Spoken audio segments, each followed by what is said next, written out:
ஆயுள் ரேகைக்கு அடியில் உற்பத்தியாகும் தாய் தந்தை ரேகைகளின் முடிவில் முட்டை போன்ற ஒரு வட்ட ரேகை தோன்றினால் ஜாதகரின் ஆயுள் ரேகையில் தோன்றும் அதிர்ஷ்ட கிளை அளவு வயதில் தாய் அல்லது தந்தைக்கு காது மந்தம் ஏற்படும்.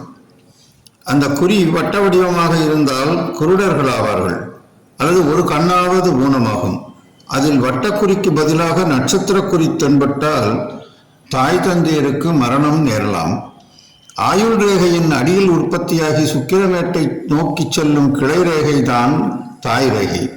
அதில் மேல் நோக்கி இருக்கும் சிறு ஒளி ரேகைகள் எல்லாம் தாயோடு பிறந்த ஆண்கள், அதாவது தாய்மாமன்கள் ஆவார்கள். அதில் கீழ் நோக்கி தொங்கும் ஒளி ரேகைகள் எல்லாம் தாயோடு பிறந்த பெண்கள் ஆவார்கள். தாய் ரேகையில் உள்ள ஒளி ரேகைகளுக்கு இடையில் வட்டம் தோன்றினால் தாயின் உடன்பிறப்புகளுக்கு குறிப்பிட்ட கால வயதில் ஒரு கண் ஊனப்பட வாய்ப்புள்ளது.